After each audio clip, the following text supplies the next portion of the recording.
Greetings, friends. I'm AK. And I'm Laura. And we are The Chainsaw Girls. On today's episode, we are covering episode 3 of American Horror Story Murder House, season 1. And this episode is called Murder House.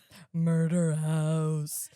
I think we should just jump right into it because we have already set the backstory for this. If you haven't seen our last 2 episodes about this season, go check them out and then come back. Yes, for those that don't know, we are doing this every other week Yes. in place of a movie. So, episode 3, Murder House, starts out in 1983. Ooh, we love the 80s. We're seeing Moira here, her younger self, though, okay? The maid. She's making the bed in Murder House. I gotta stop doing that. I'm not going to lie, it's giving me life. I like the sound. My throat does not agree with me. Oh, it's a great sound. I can't make Thanks. that sound. Well, you can hit the high notes. I'll hit the low notes. There we go. I love that. So the husband who she works for is coming on to her and she's like, please leave me alone. I really need this job. Like, fuck off. Okay. Mhm. And he mentions something. He alludes to, well, you liked it last time. And she says that was a mistake and that she was lonely. Don't you love... She said no. I don't Yeah. give a fuck what happened last time, bro. No means no. I don't care if it happened before. I don't care if it's currently happening. And she changes her mind in the fucking middle. And I really felt for her when she said, I was lonely. I feel bad for Moira. I understand it's implied here that she did this before consensually. For sure, or yeah. like, It seems that way. It seems that way. I But, understand, but I just feel for her. oh, she's one of my favorite characters. Me I love too. Moira. Yeah. Me too. Mhm. So he grabs her, starts assaulting her, okay? Oh. Right off the fucking hop. And she's crying, and in walks his wife, Constance. Yes.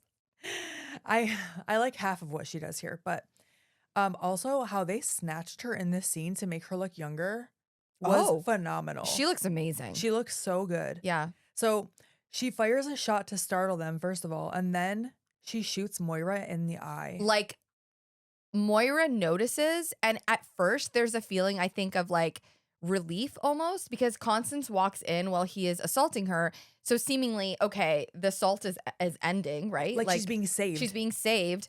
But also, I'm sure it's running through her mind that, oh my God, this is Constance, this is his wife, Yeah. blah, blah, blah, blah. And before she even has a chance to like register what's happening, Constance just points the gun and shoots her directly in the eyeball. Yeah, I Like, felt so bad. What a shot. Yeah. I'm really like, I'm just feeling for Moira here. I feel for Moira too, Yeah. but Constance is my favorite character. I do love I Constance. love Too. Constance. I understand that Moira fucked her husband, but you know what? Your husband was a piece of shit anyway. Be mad at the man. Always. But also, it was her maid and she knew that she was married. So Also, that's that's a little bit sketchy. Oh yeah, no, That's look where at- I'm a little conflicted. Listen, we're not saying it's great that she did that. We're also saying she shouldn't have got shot in the fucking face for it, okay? Right. All right. So this, I loved this because not only did she shoot her in the eye, oh my God, she turns the gun on her husband and her husband is like, what are you doing? Please, whatever. Without fucking hesitation, she shoots him several times in the chest, killing him. And what I loved about it is as soon as it happens, she has this moment, Constance, where it's like she's filled with all this like rage and obviously this emotion and, reaction. And then it dawns on her that she just fucking killed the man that she has been with when she was 16 years old, who she's been in love with. She just killed him. And the maid. But I think she's more probably thinking about him and Yeah, just I the don't- whole situation. She don't give a shit about Moira. I think that's pretty clear. Yeah, that is very clear. But I just thought, what a performance, first of all. Listening to that sentence, you were like, this is what I loved. She shoots him 3 times in the chest. We're not condoning that, obviously. Let's clip it. We don't need to say that, right? We don't need to say that we're not condoning this. But anyway. But she does, and then she sobs. Yeah. She sobs, and you feel it. Yeah. That's why you always got to regulate before you make decisions, guys. Sleep on it, Sleep on it. Maybe talk to someone you trust. Absolutely. I don't think okay? she had anyone she trusted. That's why I voice memo you before I do crazy shit. Yeah, Sometimes. I get my own personal podcasts from Laura, just so you know. So I'm sorry if you're jealous, but Sometimes AK gets the what I did and not should I do this message 9 times out of 10. but it's not like this, just to be clear. No. Not what Constance does. I totally never helped Laura hide a body. No, I'm just kidding. Well, I'm not kidding. Never. Anyway, Anywho. we're just going to move on. Mm-hmm. So this is how Constance and Moira know each other. But what I wrote here is, but why the fuck is Moira still around and is old? So we'll get there. Okay. Yes. That is interesting. Yes. It's hard to sometimes to remember where I was in this episode before more is revealed, right? 100%. I'm with you on that. I also really love here that we go from past right into present and it just flows right into Viv walking into the room while Constance and her dead husband are still there. And then we see, oh, actually, this is now present day and we were Right. getting a flashback. I just loved, I mean, we knew it was a flashback, but I just loved that transition was great. This pacing is what makes this flow so well. And what I think makes you almost like addicted to watching. Mm-hmm. You know, you can't Mhm. look away because they don't give you the filler in between of like, okay, and now we're in present day. Okay, now this person's walking to the car. Yeah. They just cut to the next thing and we're in it. You know, totally. And it flows so nicely. And here we have a conversation between Viv and what is her douchebag husband's name? Ben. Ben. So we have a conversation between Viv and Ben, and it sounds like infidelity. It sounds like she's accusing him of lying to her, of hiding things from her, blah, blah, blah, blah. But we find out this is actually a poor financial move. We find out here that Ben and the family invested all of their money into Murder House, and they no longer have the ability to sell or move. Yep, They're all their stuck. money is tied up in the house. Yes. And okay, this whole conversation, can I just say, Viv says to him, listen, I don't give a flying fuck. We are moving. We are going to get an apartment. I'm super upset. I don't want to live here. I'm pregnant. Like, hello.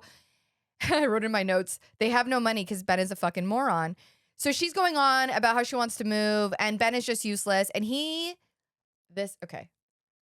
Psychologically, I was so irritated by this. He's like, well, you know, if we move here and here, we could maybe get a studio apartment. And she's like, you really think we're all going to fit in a studio? Okay. And then he's like, well, I have to see my patients here. And I'm like, Ben, why do we have to see your patients here? Maybe it's because you fucked around on your wife and fucked a student, Ben. Maybe that's why. I was so annoyed. I was so triggered. I was like, I could tell. I was like, oh. No, I know. A lot of what Ben says and does throughout this entire season is questionable It's manipulation. at the And least. because he's a doctor of psychology. Oh, he loves therapy speak. I mean, I know it's his job, but the way he does it to Vivian all the time, Well, and she calls it out. she calls it out, but he was trying to manipulate her in this moment by being like, well, we can get a studio because he knows she's going to be like, what the fuck? Right. Okay. Anyway. I'll stop. Yeah. So In my notes I wrote. I hope you wrote that sound. I don't know how you conveyed it, but Basically, she calls him out, right? And he starts mansplaining to her again. She calls him out again about how she's talking to Marcy. She's like, listen, I already talked to our realtor, Marcy. By the way, she's incredible. yeah. Love her. Chris, amazing. And her shoot name. She comes to my acting class sometimes and she's just Oh, yeah, you mentioned that. phenomenal. So, any hoogly boos, he mansplains to her again. She's like, yo, I already talked to the realtor. This shit is happening.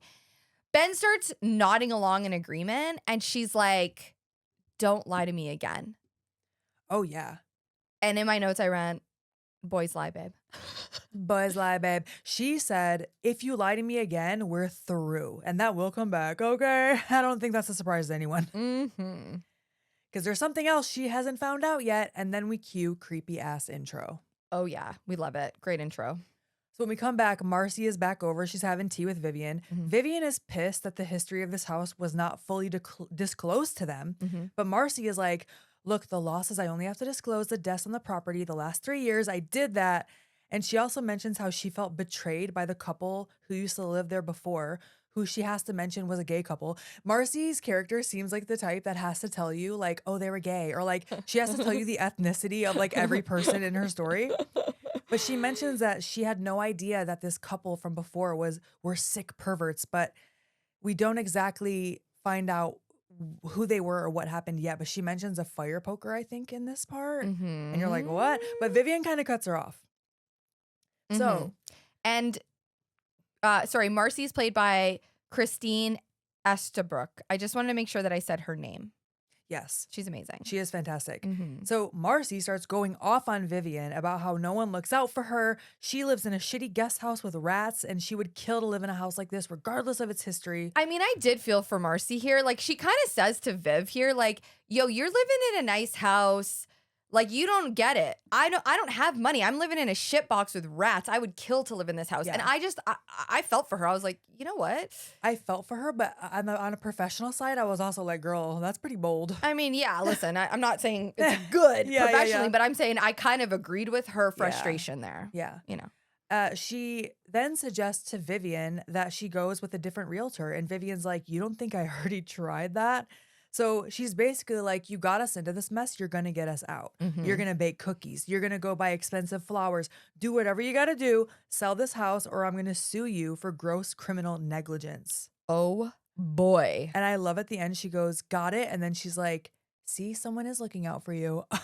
Yo, I do. Okay. I like when Viv has like a backbone. Yeah, she let her ass know. Moira's also continues to torture Ben here. She shows herself as like young Moira. And Ben is just every time she walks into a room, she's rolling her eyes at Ben or making some like little look or suggestive comment, just torturing him. So then Moira goes to find Constance in the house again, looking at some silverware. Just straight up stealing cutlery. Yes, just and not even trying to hide it. Like at this point, if you don't know what's going on, you're like, why the fuck are these people always in her house? Oh no, for sure, for sure. Can I also say Moira just looks so sad here? Like This is why I feel for her. there's a conversation had between here and Constance. You obviously can feel how much Constance can't stand her. And Moira kind of crashes out here because Constance is kind of like, why don't you just leave? You know, like she's just being a bitch. And Moira crashes out and is like, I don't want to be stuck here anymore. I don't want to be stuck in this house. I want my mother. That, oh my gosh. Oh, it crushed me. Yes. When she actually starts crying when she says that too. Oh, my whole heart. And then Constance crashes out and is basically like, get your shit together and move on. Yeah, and then she's like, polish up this silverware too, because I'm gonna sell it on eBay. I know, and she kind of does.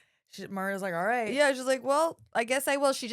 Constance has no compassion for her. No. Oh, She's such a bitch, but she looks at Moira and is just like, well, I'm one hell of a shot. Because she shot her in the fucking eye. yeah. Crazy. She also tells Moira that she's going to be accused of the theft, that Moira will. And Constance says, you know, you are a thief of biblical proportions.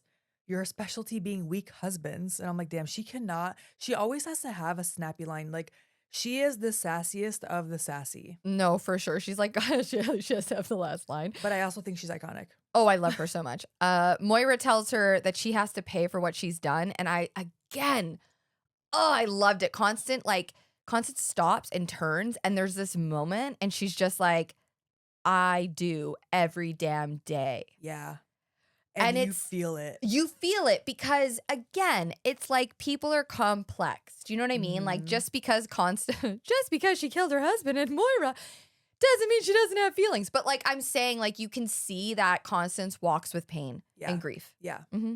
So now we're going to cut to Ben in session with a new patient who's going through a divorce. Oh, Sally. Sally Freeman, who is played by Adina Porter. When I saw her on this rewatch, I was like, wait, I know her, but from a different season. She's in Roanoke. Yeah, she's in quite a few seasons, I believe. Yeah. Yeah, I she's great. recognize her from, she's Lee Harris in Roanoke. Yeah, she's also in 7, 8, and 10. I was gonna say I remember her in like later seasons. Yeah. She's fantastic. I feel terrible for our friend here, Sally. Oh my gosh. She's very monotoned and she's explaining to Ben that her husband is leaving her because her husband finds her very boring. Okay.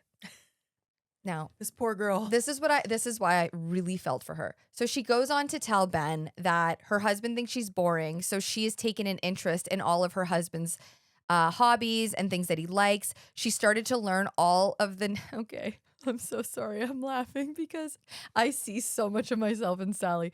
But she remembers every single one of the football teams that her husband follows. She's so thoughtful. She memorized all these things for him. And she's just kind of like going on and on and on so that she rattles off all the teams. All the teams. And like, listen, girl, listen, Sally, I get you, girl. She's trying. She's trying and in a very specific, thoughtful way. Yeah. And that is literally the way my mind operates. Like, if you tell me you like something, AK, what goes in my brain is like, okay, AK likes this. Putting this shuffling away, I'm gonna learn. You know what I mean? Yeah, Because yeah. because You're I want thoughtful. to I want to connect to you. Yeah. And I just was like, oh, Sally, I feel you, girl. And Even when it's though, someone you care about, you know, you want to learn about their interests. yeah, Usually. you do. And he's like telling her she's boring. But I'm Ben, like, as she's rattling off these names, he literally looks like he's falling asleep. And then he does black out. yeah. But then he wakes up outside, blood on his hands. I'm thinking he's Mm-mm. just falling asleep because she's boring, but something else is going on here. I thought too. I thought so too. I was like, no. I was like, please don't fall asleep on her. Yeah, but that is, well, we'll see more. Mhm. So he walks back into the house. Young Moira there is bent over on her hands and knees, okay, ass pointed right at him. She's cleaning blood off the floor, and he's looking for his tape recorder. And Moira says, don't worry, I'm very discreet. And she tells him his office is all ready for his next victim. I mean, patient. So she's alluding to something here. Oh yeah, and she's like seducing him while also completely fucking with his head. Yeah. She tells him Mhm. she doesn't touch anything on his desk. She just gets the stains. And then she goes, you want to make a new one? Because he asks her where his tape recorder is. Yeah. And she's like, I don't know. I don't touch it. But I will touch you. She didn't say that. I'm just adding that. But that's basically the gist of what she's getting at. For sure. Because she starts coming on to him hard and she's touching him to the point where he grabs her by the arms and starts yelling that she's fired. And Vivian walks in at this moment and sees him grabbing who she sees as old Moira. Mhm. Like, what the fuck are you doing? No, for real, because he's like, we're not playing this game anymore. Yeah. And Viv is like, what is happening here? I love that dynamic. I love that he sees her as young Moira and she sees her as old Moira. I love that men see her as young Moira. Yeah. Mhm. Interesting. Mhm. We're going to find out actually this episode why that happens too. So we cut to Ben trying to explain to Vivian in front of Moira that he's been turning down every advance, but it's too much now. And at one point, we see them from Vivian's POV. So Ben is talking to old Moira. And he's like, the way you prance around in that little maid outfit, like you're heading to a fetish ball. And it's old Moira in her frumpy ass maid outfit. I know. It's so I love great. that part so much. No, it's so great. And Moira at first is like sort of agreeing that like, listen, you know what? I'm not going to make a big deal out of this. You know, this was obviously some kind of a mistake. It's fine. I'll just go about my business. And then Viv steps in and is like, I don't know, Moira, maybe you should think about leaving. Maybe it's time to go, right? And this sets Moira off, man. She is straight up like, yo, if you fucking fire me, I will press charges on your husband. Essentially, the long and short of it is she just Yeah. straight up calls her out. And it's just like, yo, if you do any of that, Yeah. it'll be bad for you. Yeah. Like she acts very coy and tries to like go along with it and Mhm. appease the residents. But when they try to kick her out, she snaps. Oh, she straight up says, I will press charges against him. And then the whole room kind of gets quiet. And she looks at Ben before walking out and winks at him. And it's young Moira again.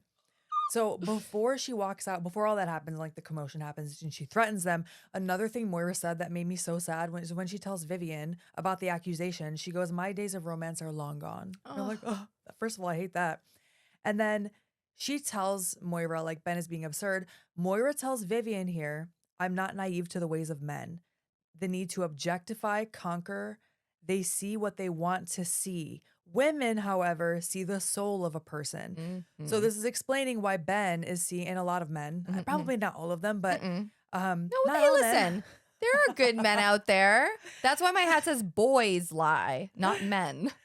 So yes, Ben definitely sees Moira as the young, sexy, and Vivian is seeing Moira for who she is, which is her old soul, I guess. And we were talking about this earlier. Like, I feel like the ladies will understand this.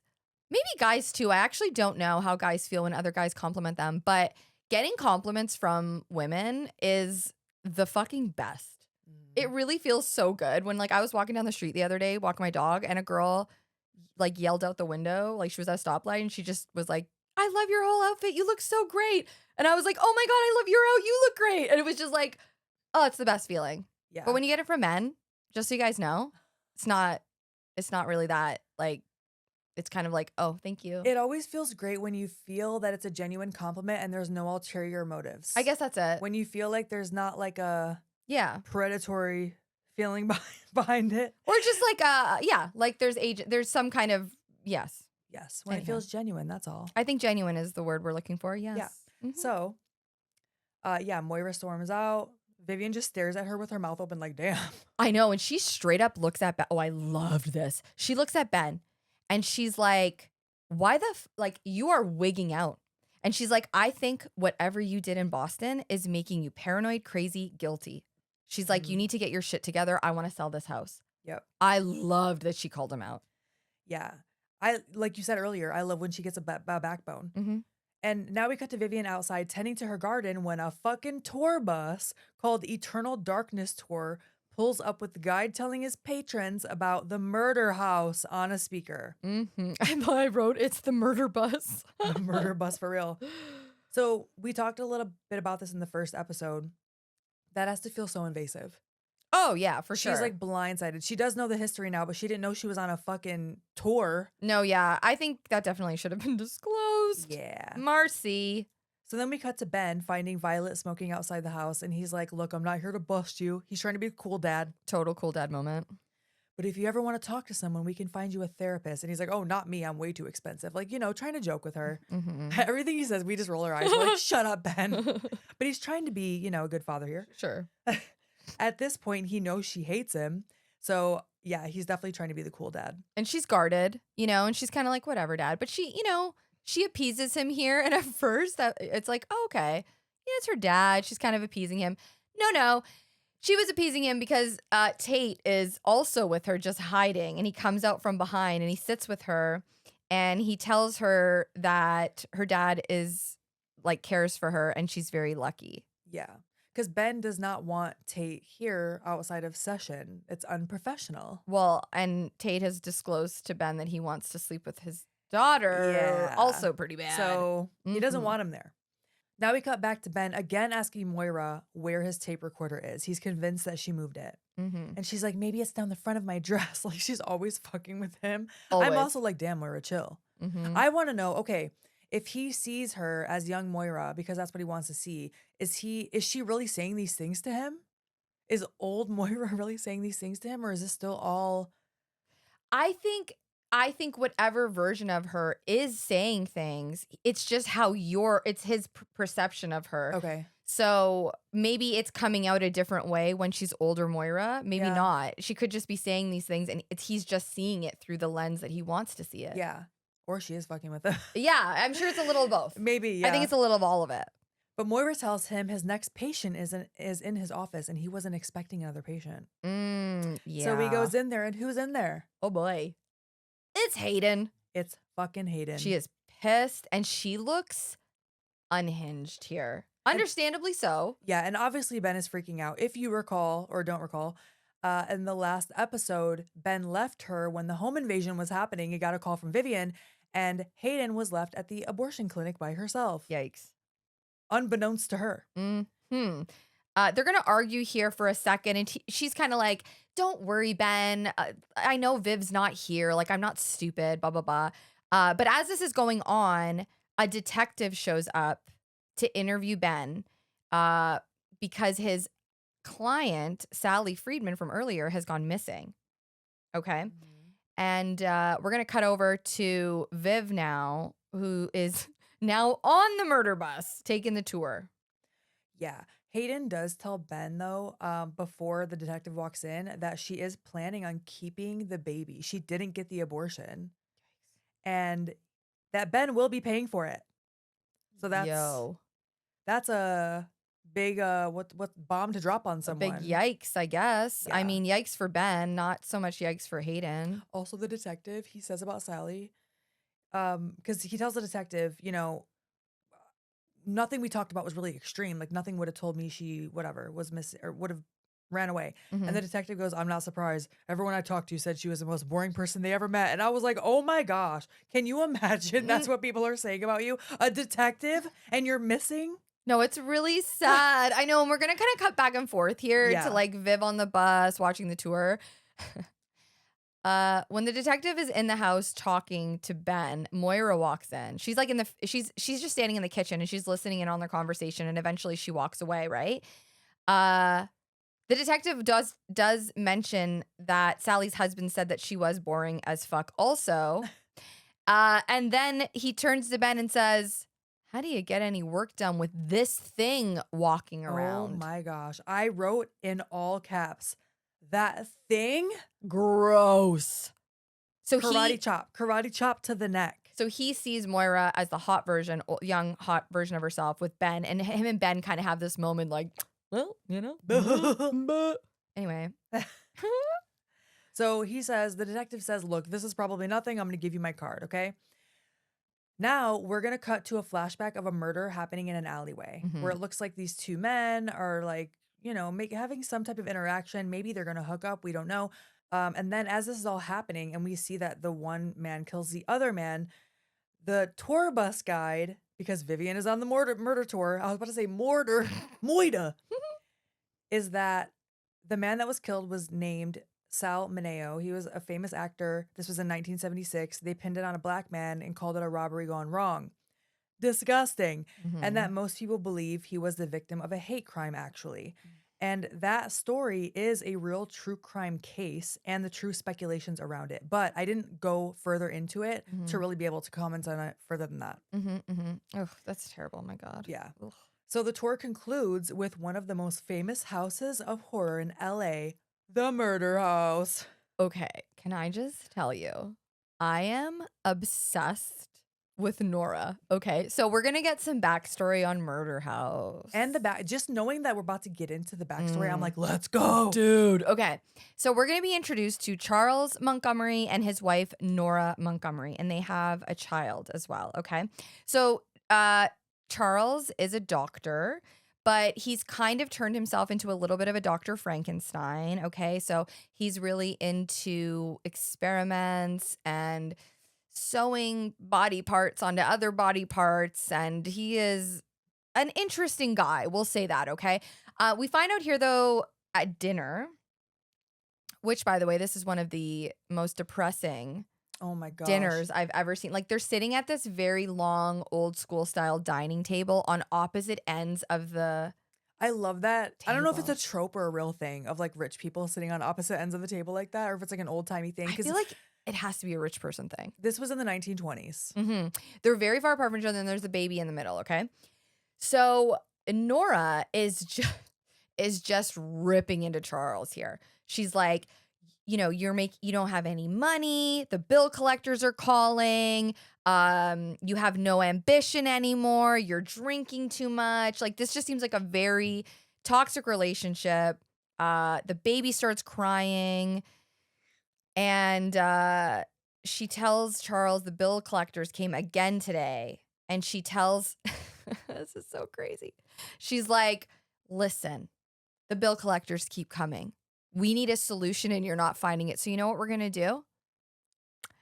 We're going to turn our house into a backdoor abortion clinic. So strap in and strap on. Right? Yeah. It's like she doesn't even give Charles the option. Yeah. She tells him straight. Now, Charles, on the other hand, looks disgruntled, beaten down, absolutely either intoxicated or snuffing. I think he snuffs. He loves to get high. It's either ether or nitrous oxide. Yeah, I feel like Probably nitrous oxide. Yeah.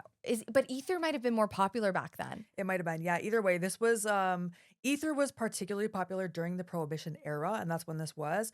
But the nitrous oxide was also often abused and would be readily available in a medical setting. Oh, So it really could be either one. He's but drugging himself. He loves huffing. Oh, he loves huffing. So he's not thinking straight. He's drinking. He's sewing wings onto a pig carcass. As one the does, usual. right?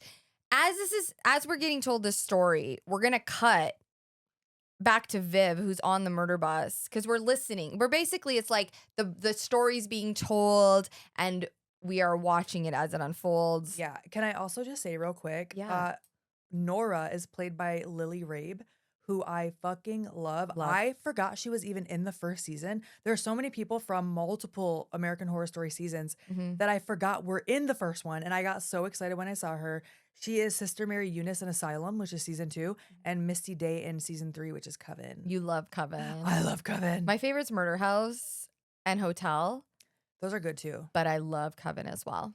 I do love Hotel. And obviously we love Murder House because we're talking about it. Yes. So Viv is sitting on the bus, and then all of a sudden she starts bleeding. And she has a history of miscarriages. She's bleeding from what appears to be Her vagina. We can say that, right? It's not even that. It's that in mid-sentence. I don't know how, but I forgot the next word. You're like, And I'm literally like, huh, I just went, vagina. her vagina. Like I'm like kindergarten cop. My daddy looks at vaginas all day long. Oh, I love that movie. Okay, sorry. Anyways, yeah, she starts bleeding. And it's scary because she has a history of miscarriages. Terrifying. Yeah. She notices and she runs into the house. Yes. I just want to say a couple things about the scene of the backstory with Nora and Charles because I thought they were so funny that I just have to say them. So one was Charles built her this house, okay, in 1922. And she goes, when they're arguing, she's like, how many maids do we have? 2? And she's like disgusted that they only have 2 maids. I was dying. I know. She also says, she like makes Daphne, the caretaker, take the baby away when he's crying. She's like, when the baby cries, you come and take him away. So that's the vibe of Nora here, okay? Projecting it. They're not just strapped for cash, okay? Nora is like a maniac. Nora's a maniac, and it makes me think that they were well off for a long time. Yes. And because Charles started drinking, huffing, and sewing pigs like wings to pigs, they've lost a lot of their fortune. Yes, and she is not about to lose her lifestyle. Absolutely So not. that's why she's like, look, these girls are in trouble and they probably have friends that are in trouble. And the girls are coming to the house with $60 cash, which I looked it up.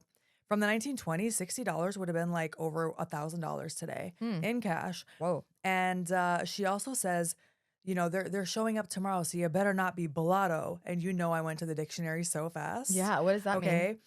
Balado is a slang adjective meaning extremely drunk, intoxicated, or inebriated. Oh, And I feel like we need to bring that back. I love that word. But that's all I really wanted to mention about that scene No, before we move on. I like it because it was such a great scene. Oh, I loved it. I loved it too. And I love seeing Murder House in all the different eras. Oh, and Nora also takes pills. She gives the girl a pill and she takes a pill when she hands the girl off to Charles for the first time. Which is interesting. So do you feel here like Nora feels guilty about this? Like, do you feel that she took, like she's drugging Yes. herself to disassociate from what's happening? Yes, I think she's likely taking a barbiturate.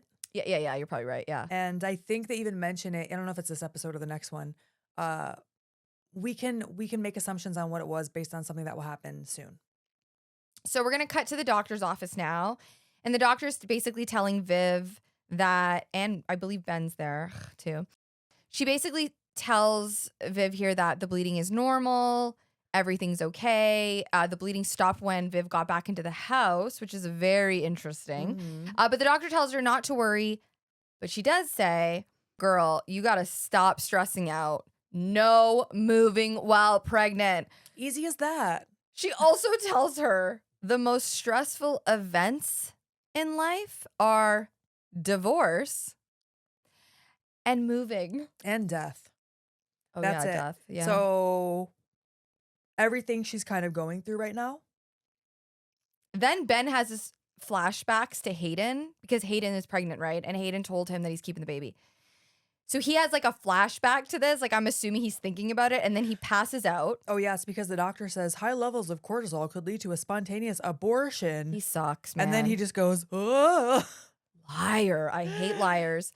I wrote, she's way too good for this fucking loser. No, for real, she is. And the doctor's like, okay, we're gonna run an EKG and a blood panel on you, Ben, just to make sure you're okay. Like, yeah, let's make it about you, Ben.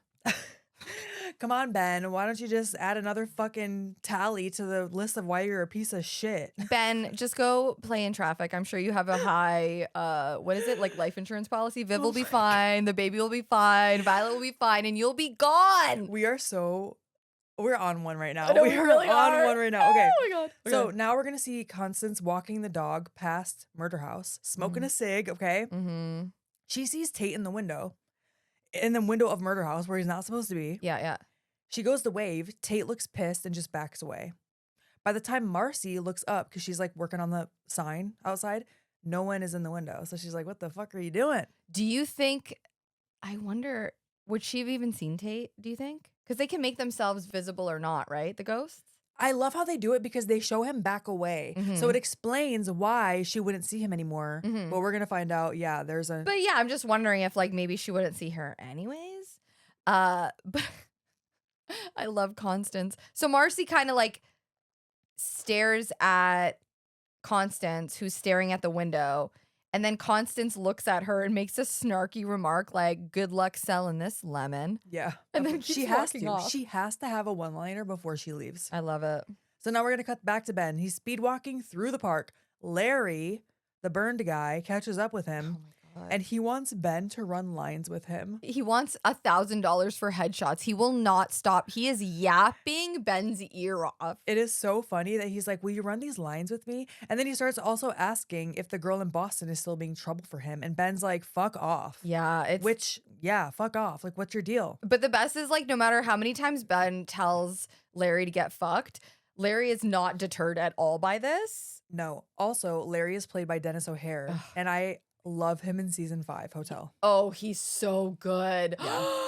Oh, Yeah. he's so good. Wait, is he in the scene where they play that Drake song and Kathy Bates and him are like shooting up? Is it him and Kathy Bates? I don't think Kathy Bates. Is Kathy Bates in Hotel? Yeah. Shit. Oh, yeah. Okay, never mind. You know what I'm talking Never about? mind. Yeah. Okay. Well, okay, when you said Kathy Bates, I pictured her in Freak Show. I was like, she is Oh. not. Okay, I know who she is. Yeah. Because there's a scene where there's a shootout where it's her and someone else and they have two pistols in there. And the I song don't remember. fuck, one of All I can think of Drake's is the songs was song playing. "Tear You Apart" plays while Lady Gaga is like walking through the hotel. Tear You Apart is one of my favorite songs ever. It's on It makes all me of think my of you. playlists. Yeah. Really? Yeah, Oh, because I I remember love you it. playing it a lot. I love that song. But it also makes me think of Lady Gaga. And she's so good in Hotel. Oh, and that scene is so good. Anyway, we're not talking about Hotel. So Ben tells Larry to leave him the fuck alone. Mm-hmm.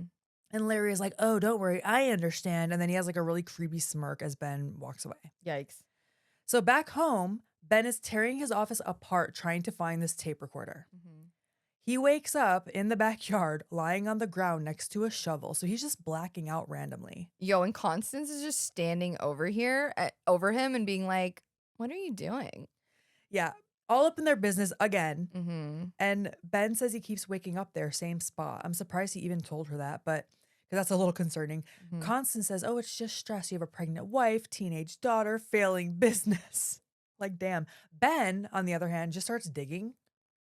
Mm-hmm. I'm like, what are you digging for if you don't know what the fuck you're doing back there? She does tell him.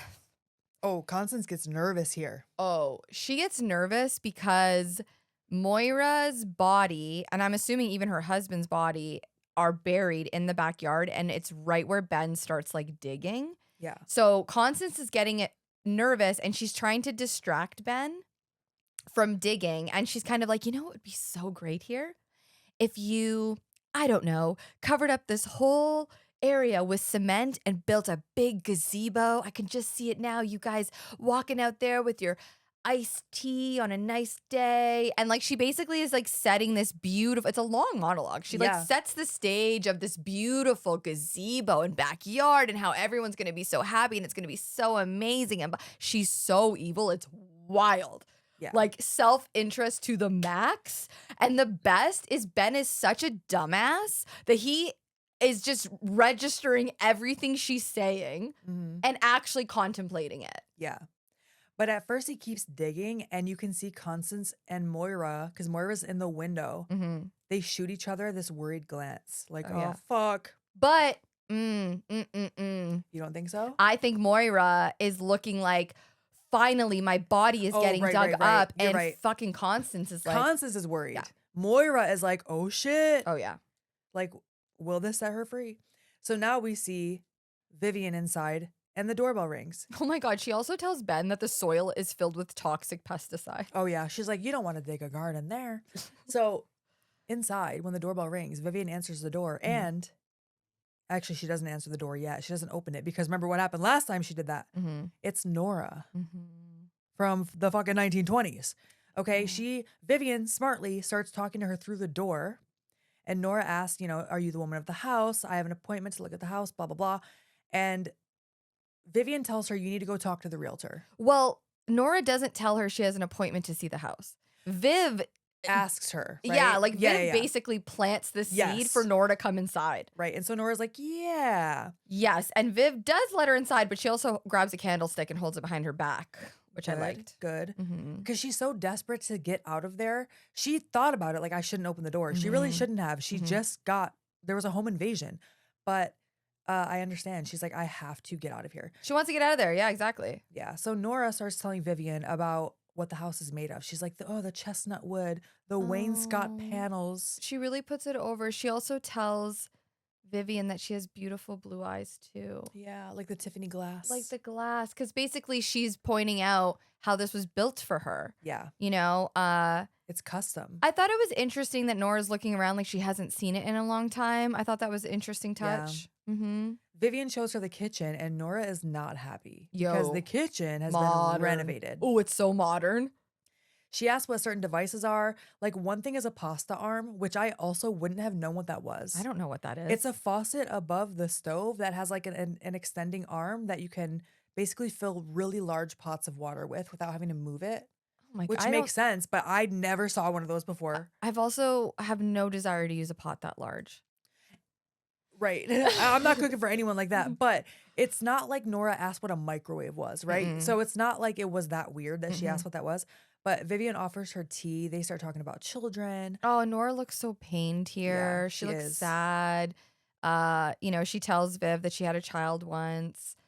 And as she's telling this story, the camera pans around and we see the back of Nora's head, who clearly has either been shot in the head or bludgeoned in the head. There's a giant hole, So probably a gunshot. probably. Yeah, she's definitely a ghost. And when Viv like turns her back and then turns around, Nora's gone. Yeah. So now we're going to cut back to Ben digging, and the Mhm. detective shows back up. Mm-hmm. They found Sally Freeman in a hotel downtown after a failed suicide attempt, Oh, it's so sad too. The detective thinks Ben is a fucking asshole. Like he's just like, as he should. yeah, because Ben is just kind of like, I didn't do anything. It's not my fault. It was my authority. And he's like, it's not, what does he say? It's He not says illegal. It's not illegal to be an asshole. Yeah. Like you're her doctor. Yeah. So terrible. But she had something on her person, his tape recorder. Uh-oh. Mm. So yeah, the detective is basically like, are you trying to protect Sally under client confidentiality or yourself? You fucking prick. Yeah.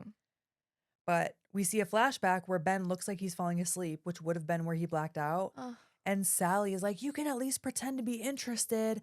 What do I have to do to get your attention? Kill myself? Which is crazy. I was like, girl. yeah. I mean, this got to be a really unhappy marriage. But I think it's her correlating it to her husband, right? For sure. She's totally So- triggered. Yeah. And then I think he like, She starts cutting her arms. yes. To get his attention, and he's still no selling it. But then Oh he my like God. tells her to stop, and she's like, okay, that's what I have to do then to get his attention. She's like thinking that's what she has to do to get her husband's attention, Makes which me is so sad. horrible. It's sad. But you know what? Fuck, man. You can get driven to that. You know what I mean? Sad. Yeah, so the detective is basically telling Ben, if you knew she was suicidal and you didn't do anything, like you're an asshole. Mhm. But he really was blacked out. We know that, but I guess he doesn't want to like try to explain that to a detective because it Well, sounds no. like bullshit. He's blacking out and waking up in the backyard and he's digging holes. Like, how do you, Yeah. what, that is a terrible thing to tell a detective. He's just like, yep, I'm an asshole. yeah, So, oh yeah, I don't want to tell him that I woke up and I had blood all over my hands. That's a little weird. that's bad. So now we're going to cut to Vivian and Violet being shown an apartment that they want to move into. Mm-hmm. The lady that they have showing them the apartment, she's in like this crop top button up shirt that she has tied up. Mm-hmm. And it looks kind of out of place, but I feel like they were trying to make this look like quote unquote trashy. You hear Yeah. like sirens in the background, and she's just like, I got another appointment coming soon. Yeah, like she's like, I don't care. Look around, look, whatever. But I thought it was interesting here because Violet straight up calls Viv out on all the bullshit that's going on. She basically says to her, like, you know, you keep making it out like what happened to us was a nightmare, because I think Viv refers to it as a nightmare, and Violet's like, not me, man. Like that was when we stood up for ourselves. We were badass. I love the house. Like, that's the place where we survived. Yeah. That's the place where we kicked ass. And Viv doesn't care. She wants to move. And Violet tells Viv, if we move, I will run away and you will not find me. Yeah. Yikes. Yikes. I know she's young and it's teen angst and all that, but like being a kid and being jerked around like that and like seeing what's going on and nobody talking to you about it, it is frustrating. That does sound really frustrating. I know I said before that Violet was annoying the shit out of me. And here I did feel like if I was a mother, I would not have patience for this shit. Mm. But I also do feel for her. Yeah, because Viv needs a wake up call too. Like there's so many, Yeah. it's so Yeah. layered, right? It's Yeah. like, so I felt for her in that scene. For sure. So back in the office with Ben, the doctor's calling to say that his EKG was fine, but in his blood panel, they found an old opiate that they used to use for surgeries a very long time ago, and they don't use that anymore. Oh boy, I wonder what happened there. So I'm going to guess maybe that's what Nora was using on the patient earlier and maybe herself. I don't know. I think she was taking a barbiturate because that was popular at the time, but that's interesting. Ben does accuse Moira of drugging him here, and I love her cell. It is so deadpan. She's just like, prove it. oh my gosh, that was crazy. So I'm like, wait, did you? I was Were like, you the one slipping it to him? And then for some reason, instead of calling her Hayden, my notes changed her name to Peyton. And it says Okay. Peyton comes running inside, yelling and angry. And I'm looking at it going, who is Peyton? Who the fuck is Peyton? It's Hayden. Hayden. That's who's at the door. And he forgot that he was supposed to meet up with her. He was supposed to meet up with her at like, I don't know, some restaurant. And she was waiting for him for 3 hours. So she starts yelling, Mrs. Harmon. She's yelling for Vivian, which is a choice. Listen, straight up, like, I think the whole situation is terrible. But at this point, yeah, Hayden, you should be yelling for Vivian. In fact, babe, you should have already talked to Vivian. You know what? Vivian deserves to know. That's how I feel. Yeah. So I know this term is used a lot, but Hayden is actually crashing out here. Oh, big time. Yeah. Like screaming. She's like, don't touch me. I'm not crazy. Though they are showing Hayden here. She's getting more and more unhinged. I don't want to say crazy, but she is being pushed to her limit. Yes. Oh, he's pushed her to the point of no return. Like Yeah. he has obviously messed with her head so bad. Like she's pregnant. She's pregnant now with this guy's kid. Like Yeah. it's insane. And she's freaking out and she's yelling and she's like, I'm going to tell on you, Ben, and I'm going to have this baby and blah, blah, blah, blah, blah. And he starts using his therapy speak on her. Of course. We can go wherever you like. I also understand you're trying to pacify this person. Oh, you have to. You got to bring her down. "Ah!" Yeah, you got to bring her down for sure. But before Ben can do anything or fix the situation or calm her down, oh no, our boy Larry shows up and straight up whacks her over the head with a shovel while she's yelling about how she's going to tell on Ben. Yeah. Yeah, like he almost seems like he is starting to pacify her too. Like she's even talking about how she's eating for two now. They're gonna maybe go discuss this at a restaurant, whatever. And just mid sentence, whack, like out of nowhere. I did not see that coming the first time I saw this. No, for sure. He definitely just kind of comes out of nowhere. Yeah, And then he tells Ben like, yo, I'll dig this hole up and toss her in here, but you got to pay me $1K. I need those headshots. And it straight the up headshots. I know the headshots. It straight up looks like Ben is going to have a panic attack here. Yeah, And Larry's like, no worries, I got you. I'll take care of it. How he's digging up that hole with one arm, I have no idea. Our boy Larry's got to be jacked on one side because holy shit. jacked on one side. That's hard. It's hard enough to dig with two good arms. Yeah, Ben does start fighting Larry here for a minute. He's like choking him. What have you done? Ben does seem so scared and shocked here. For sure, for sure. And then he is Well, grabbing now- Hayden. Dude, now it's like, okay, Hayden's pregnant. That is a huge issue, obviously. Now she's dead Your mistress is dead. on Now your it's a property. murder. Your pregnant mistress is dead. on your property. And your wife doesn't know. Oh, that's not a good Ooh, look. bad. And Larry is even like, what are you doing? Taking a DNA bath when he grabs Hayden? Yes. I'm like, yeah, that's true. mm-hmm. And Ben's crying. And he's like, you're a murderer. And Larry's like, yeah, and you're not. She was going to tell Vivian everything. And so Larry has a motive here. He does not want Vivian and Ben to break up. He doesn't want them to move out. Mm-hmm. So Ben wants to call the police. Larry's like, are you sure you want to do that? Your mistress is pregnant with your baby. Everything we were just saying. But yeah, he starts digging that hole. Ben goes inside and throws up. Oh. Larry still wants $1,000. And then Moira is standing in the window and she's watching as Larry is digging up and discovers her body. Her skeleton. And she knows it's going to be stuck there forever for sure now because they're about to cover this up with cement. They and build the fucking gazebo. she silently cries to herself as she watches Larry toss Hayden into the hole, because when Larry discovers Moira's body, he kind of uncovers it and he's kind of like, huh. And then he tosses Hayden in like no problem. And it's just a silent sob we see from Moira. It broke my heart. It's so sad because she knows she's stuck there now. And then Constance is standing with Moira in the house and she says, now you're stuck here forever. And Moira is just sobbing and it fucking kills me. It hit me for sure. And of course, we see a whole spectacle of Ben building this gazebo on top of the bodies. And then Viv walks out holding the, whatever it was, lemon or iced tea or whatever Constance mentions earlier, that you're going to be out here drinking your iced tea or your lemonade.